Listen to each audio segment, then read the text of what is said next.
Hi friends, ఎలా ఉన్నారు అందరూ?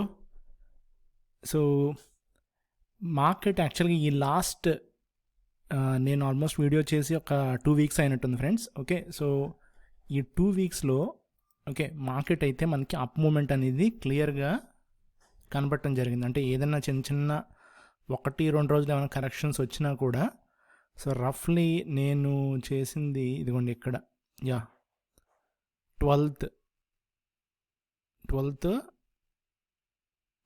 Not 21st yeah.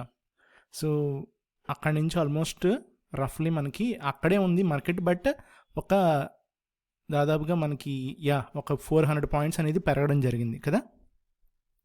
సో ఇది మనం మిస్ అయింది, నేను చెయ్యింది. But coming to our current video, so ఇప్పుడు ఇవాళ సినారియో చూస్తే మీకు ఫస్ట్ ట్రిగ్గర్ అనేది ఇంకా ఏం రాలేదు ఫ్రెండ్స్. ఓకే, సో ఇంకా మనకి ఓవరాల్ ట్రెండ్ అనేది ఏదైతే ఉందో అది మనకి స్ట్రాంగ్ అప్ ట్రెండే ఉంది. మీరు ఇది నేను చూపించేది డైలీ టైం ఫ్రేమ్లో. మనం ఒక్కటే సింబాలిక్గా ఇప్పుడున్న మన ఇండియన్ ఎకనామికల్ సిచ్యువేషన్కి, ఫైనాన్షియల్ స్టెబిలిటీకి, లేకపోతే ఎక్స్పోర్ట్ ఇంపోర్ట్స్ వైజ్ చూసినా, యుఎస్తో మనకి ఉన్న రిలేషన్ చూసినా కూడా ఓవరాల్గా చాలా స్టేబుల్గా అండ్ అప్పర్ హ్యాండ్ ఉందని చెప్పొచ్చు ఇంకా చెప్పాలంటే. ఓకేనా? అండ్ ఈ సినారియోస్ అప్పుడు మొన్న రీసెంట్గా కూడా గ్రోత్ ఆర్బీఐ రిలీజ్ చేసినప్పుడు కూడా మీరు చూసే ఉంటారు, 8% ఇచ్చాడు ఏకంగా. సో 8% అనేది సో ఇప్పుడు 6.5% ఎక్స్పెక్ట్ చేస్తున్నప్పుడు 8% అంటే 1.5% ఎక్కువ గ్రోత్ ప్రొజెక్షన్ ఉన్నప్పుడు సో మార్కెట్ అసలు ఆబ్వియస్గా కిందకి ఎందుకు వస్తాడు కదా.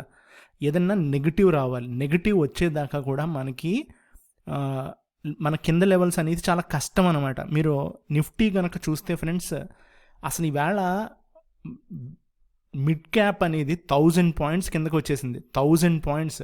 మీరు ఏ స్టాక్ పిక్ చేసుకోండి మిడ్ క్యాప్లో 5, 6, 7, 8% అన్నీ. ఓకే, కొన్ని అయితే సర్క్యూట్లు కొట్టేశారు. సో మనం ఇక్కడ నిఫ్టీ గురించి మాట్లాడుకుంటున్నప్పుడు నిఫ్టీ వేళ మూమెంటం చూడండి ఒకసారి. అసలు ఎక్కడన్నా కోస అన్నా మనకి వాడు కిందకు వచ్చినా మళ్ళీ పైకి లేపేశారు చూసారా. అక్కడ మనకి మార్కెట్ ఎంత స్టేబుల్గా ఉందనేది తెలిసిపోతుంది. సో ఈ పోర్షన్ ఏదైతే ఉందో ఇదిగోండి, ఈవేళ మొత్తం ట్రేడింగ్ అంతా ఈ జోన్లో నడిచింది కదా. సో ఇక్కడ ఒకసారి చూడండి, ఈ పోర్షన్లో మనకి ఇక్కడ చూసారా, ఇక్కడ ఎవడు బై చేశాడు. సో ఆబ్వియస్గా ఎవరో ఇన్స్టిట్యూషన్స్ ఆబ్వియస్గా కొన్నారు, లేదంటే నార్మల్ రీటైలర్స్ హోల్డ్ చేయగలరా? ఎవరో వీళ్ళు కూడా ఇన్స్టిట్యూషన్సే కదా అమ్మింది. అంటే మార్కెట్ మనకి ట్రెండ్ డౌన్ ట్రెండ్ తీసుకొద్దామన్నా కూడా సమ్ డొమెస్టిక్ ఇన్వెస్టర్స్ అవ్వచ్చు, లేకపోతే ఎఫ్ఐఎస్ఏ అవ్వచ్చు, వాళ్ళు ఇంకా వాళ్ళకి ఇండియా మీద నమ్మకం ఇంకా కోల్పోలే, ఈవెన్ ఇంత హై రైజ్లో కూడా. బట్ ఇక్కడ చేసే పని ఏంటంటే నేను గమనించింది, మనకి నిఫ్టీని కిందకి పుల్ చేయడానికి మ్యాక్సిమం ట్రై చేస్తున్నారు. కానీ ఇక్కడ మనకు ఒక పాయింట్ అర్థం కావాలి. ఓకే, సో అంటే నాకు అర్థమైనంత వరకు నేను ఒకసారి చూపిస్తాను. బేసిక్గా నిఫ్టీని పైకి తీసుకెళ్లాలంటే ఏం చేయాలి మళ్ళీ అంటే నిఫ్టీని కన్సాలిడేషన్ స్టేట్లో ఉంచి, అంతే కదా, నిఫ్టీని కన్సాలిడేటెడ్ స్టేట్లో ఉంచి ఇలాగా మిడ్ క్యాప్లు లార్జ్ క్యాప్లు పడేయాలి, అంతే కదా, అవునా? సో నిఫ్టీ ఎప్పుడు కిందకి డ్రాగ్ అవుతుంది, మిడ్ క్యాప్స్ పడితే, స్మాల్ క్యాప్స్ పడితే కాదు, లార్జ్ క్యాప్స్ పడాలి. అంటే నిఫ్టీ 50లో ఉన్న స్టాక్స్ ఏవైతే ఉన్నాయో ఇదిగోండి, ఈ స్టాక్స్ మనకి కరెక్షన్ రావాలి. సో ఈవేళ అదానీ ఎంటర్ప్రైజెస్, అది పట్టణంలో common. So Adani enterprises, Cipla, Grasim, Adani ports, ఇంకా మిగతావన్నీ 1%, 1.5%, ఇవి నథింగ్. ఇలా పడితే ఏం పెద్ద డ్రాగ్ అవ్వవు. ఓకే, ఒక 3-7% ఆ పర్సెంట్ మధ్యలో పడితేనే మనం నిఫ్టీ అనేది 21,900 లెవెల్స్ చూడగలుగుతాం అనమాట. అంటే ఈ లెవెల్స్. ఓకే ఫ్రెండ్స్, సో నేను ఎందుకు ఈ పాయింట్ చెప్తున్నానంటే ఇక్కడ దాకా వస్తేనే మనకి మార్కెట్ని కిందకి తీసుకురావడానికి బేర్స్ అనేవాళ్ళు ఈ పోర్షన్లో ఎంటర్ అవుతారు. ఓకే, ఇక్కడ దాకా మార్కెట్ని తీసుకొచ్చేదంతా కూడా వీక్ హ్యాండ్సే, అంటే చిన్నపిల్లల ఆటలు అనమాట. సో చిన్న చిన్న ఇన్స్టిట్యూషన్స్ లేకపోతే డొమెస్టిక్గా వాటెవర్ మీరు నేను కూడా ఎక్కడన్నా ప్రాఫిట్లు బుక్ చేసుకోవడం అలాంటివి చేసినప్పుడు అవి కూడా అందరం బుక్ చేసుకుంటాం కాబట్టి చిన్న చిన్నగా మనం మార్కెట్ని కిందకి తీసుకురాగలుగుతాం తప్ప పవర్ అనేది ఉండదు. బేర్ పవర్ అనేది ఎప్పుడు వస్తుందంటే ఇన్స్టిట్యూషన్స్ ఒకే తాటి మీదకి వచ్చి సిండికేటెడ్గా అమ్మినప్పుడే మనకి ఆ స్ట్రాంగ్ సపోర్ట్స్ అనేవి బ్రేక్ అవుతాయి. సో మార్కెట్లో ఇప్పుడు క్లియర్ కట్గా కనపడేది 21,800 జోన్ అనేది ఏదైతే ఉందో ఆ జోన్ని బ్రేక్ చేయడం చాలా కష్టం. దాన్ని బ్రేక్ చేయాలి అంటే ప్రాపర్ నెగిటివ్ న్యూస్ రావాలి మార్కెట్లోకి. ఓకే, నాకు కనపడి ఒకే ఒక్క బిగ్గెస్ట్ థ్రెట్, అది డ్రీమ్ యాక్చువల్గా. అంటే డ్రీమ్ అంటే కళ్ళలోనే జరుగుతుంది, కళ నిజం అవ్వదు కదా. అది బీజేపీ పవర్లోకి రాకపోవడం సెంట్రల్లో. ఓకే, కాంగ్రెస్ రావాలన్నమాట. సో అప్పుడు ఎవరికైతే నమ్మకం ఉందో మోడీ మీద వాళ్ళందరూ కూడా సెల్ చేసేస్తారు. ఓకే, ఆబ్వియస్గా అదే జరుగుతుంది. బట్ యాక్చువల్గా మన ఇండియాకి వచ్చి ఫరక్ ఏముండదు. ఎవరు వచ్చినా సరే ఖచ్చితంగా మనకి ఇప్పుడున్న కరెంట్ జనరేషన్లో కరెంట్ సినారియోలో ఎవరు ఆ చైర్లో కూర్చున్నా తప్పు చేయలేరు, ఇంపాసిబుల్ చేయని ఎవరు కూడా. బట్ అదే ట్రిగ్గర్ పాయింట్ అనమాట. ఆ ట్రిగ్గర్ పాయింట్ని బేస్ చేసుకుని మనకి మేలో కానీ ఏప్రిల్ ఎండ్లో కానీ ఎప్పుడైతే వస్తుందో మనకి ఆ రిజల్ట్ బేస్ చేసుకుని మనకి బేర్స్ అనేవాళ్ళు ఎంటర్ అవుతారు. ఓకే, అంటే అది ప్యానిక్ తీసుకొస్తారు, చాలా సివియర్ సెల్లింగ్ జరుగుతుంది. ఒక 4,000 మనము నిఫ్టీలో కిందకి చూస్తాం అనమాట. అప్పుడు చూస్తాం. అంటే నేను రఫ్గా ఒక ఫిగర్ చెప్తున్నాను తప్ప అట్లీస్ట్ 2 to 4,000 అయితే మధ్యలోనే వస్తాడు. ఇంకా కిందకు వచ్చినా పెద్ద ఆశ్చర్యం లేదు. ఓకే, అదొక్కటి బిగ్గెస్ట్ థ్రెట్. ఇంకా మిగతా నాకైతే ఇంకా నెగిటివ్ సినారియోస్ ఏం కనబడట్లేదు. ఈవెన్ దో ఎవరైనా స్కామ్ చేసినా ఫ్రాడ్ చేసినా బ్యాంక్రప్సీ అయినా కూడా వాళ్ళ స్పెసిఫిక్ స్టాక్కి అది వర్తిస్తుంది తప్ప నాకు తెలిసినంత వరకు అయితే అది మార్కెట్ మీద అయితే ఇంపాక్ట్ ఉండదు. ఓకే, మార్కెట్ మీద ఇంపాక్ట్ పడాలి అంటే పెద్ద పెద్దోళ్ళు చేయాలి ఏదైనా తప్పులు. ఓకే, లైక్ రిలయన్స్, అదానీ మొన్న చేసినట్టు, టాటా మోటార్స్, ఓకే, అలాగే హాస్పిటల్కి సంబంధించి, లేకపోతే TCS, Wipro, HCL tech, Asian Paints, Reddy's, doctor Reddy's, Britannia, ఇదిగో వీళ్ళు అనమాట. ఈ జెయింట్లు ఎవరైతే ఉన్నారో వాళ్ళు కూడా గ్రూప్ కంపెనీస్ మీద ఇంపాక్ట్ పడినప్పుడు మార్కెట్ మీద ఇంపాక్ట్ ఉంటుంది.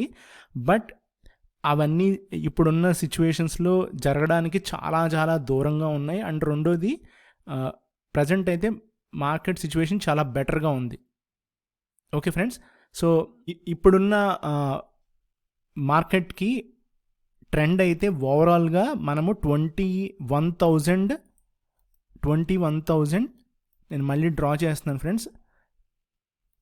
21,000 ఇదిగోండి ఈ లెవెల్ అనమాట. నాకు కనబడేది ఇది ఒక్కటే కనబడుతుంది. ఓకే, సో ఫ్యూచర్స్లో వేరేగా చూపిస్తుంది, ఇది నేను డైరెక్ట్ స్పాట్ చూపిస్తున్నాను. ఓకే, అది 21,000, అది నెక్స్ట్ది ఇదిగోండి ఈ లెవెల్. ఓకే, సో ఇది నాకు కనపడే జోన్ అనమాట. ఈ జోన్లోంచి మళ్ళీ మనకి ఒకవేళ మార్కెట్ కిందకి తీసుకొచ్చినా కూడా పైకి వెళ్ళిపోతాడు. ఇన్ కేస్ అది కనుక బ్రేక్ అయ్యి మళ్ళీ పైకి వెళ్తే నెక్స్ట్ టైం ఏదైతే ఈ జోన్ ఉందో అది ఫిల్ అయిపోయింది కాబట్టి ఇక్కడున్న ఆర్డర్స్ అన్నీ ఎగ్జిక్యూట్ అయిపోతాయి కాబట్టి మనకి ప్రైస్ ఇలా వచ్చి మళ్ళీ కనుక వస్తే అప్పుడు బ్రేక్ చేసేస్తాడు friends. So that's a bear trap. Okay, అప్పుడు ఇక్కడ నుంచి మట్టుకి ఇంక మనం ఈ హై చూడకపోవచ్చు, అంటే టైం పడుతుంది అనమాట. కొన్ని 1 year 1.5 year కూడా టైం పడుతుంది. అప్పుడు ఇది ఆల్ టైమ్ హై అయిపోతుంది.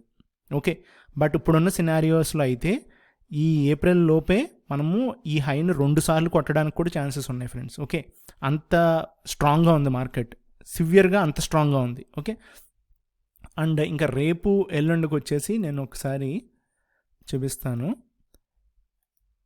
ఇది నిఫ్టీ, ప్యూర్ నిఫ్టీ మీదే.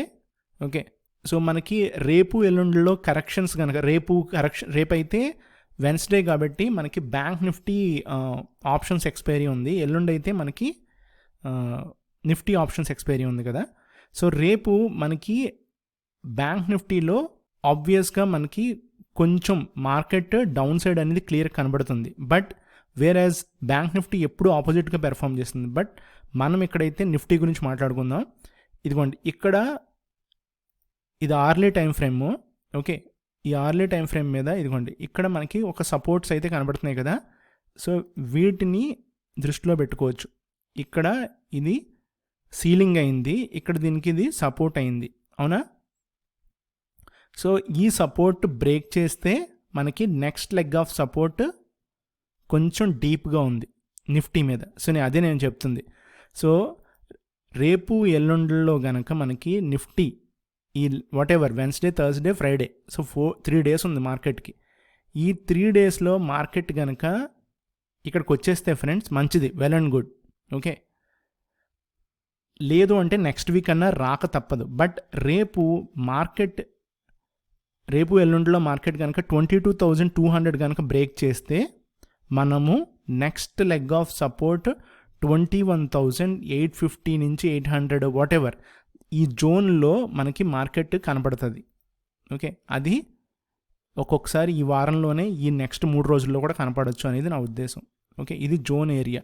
ఓకే, సో ఈ జోన్ ఏరియాలోకి మట్టికి వాడు ప్రైస్ అనేది ఒక 300 పాయింట్స్ 350 పాయింట్స్ లోపలికి అయితే వస్తాం పక్కా ఫ్రెండ్స్. ఓకే, అలాగే మార్కెట్ ఎంత ర్యాపిడ్గా బౌన్స్ అవుతుందో మీరు రోజు చూస్తున్నారు. 100 పాయింట్స్ అనేది ఈజీగా కేక్ వాక్లాగా వెళ్ళిపోతున్నాడు పైకి. సో 300-400 పాయింట్స్ మనకి మార్కెట్ రేపు ఈ వాటెవర్ ఈ లోన్ రీటెస్ట్ చేసి ఇదిగోండి ఈ లోన్ ఇక్కడ రీటెస్ట్ చేసి మార్కెట్ మనకి ఇక్కడ నుంచి మళ్ళీ ఇంకొక లెగ్ ఈ నెక్స్ట్ 3 days పైకి వెళ్ళినా కూడా పెద్ద ఆశ్చర్యం లేదు. సో టూ సైడ్స్ ఉన్నాయి కాబట్టి స్టాప్ లాస్ ఒకప్పుడు యాక్చువల్గా స్టాప్ లాస్ పెట్టుకుంటే స్టాప్ లాస్ హంటింగ్ అనేది జరుగుతుంది అనుకోవచ్చు. కానీ ఈ రోజుల్లో స్టాప్ లాస్ పెట్టుకోకపోతే చాలా సివియర్ డ్యామేజ్ ఉంటుంది మన క్యాపిటల్కి, ఆబ్వియస్గా అన్నమాట. ఓకే, సో ఇది జస్ట్ నా వ్యూ మట్టికి ఫ్రెండ్స్. సో రేపటి నుంచి కొంచెం స్పెసిఫిక్గా నేను వీడియోస్ చేస్తాను. అది స్టాక్ అవ్వచ్చు, ఇండెక్స్ అవ్వచ్చు ఫ్రెండ్స్. Okay, thank you.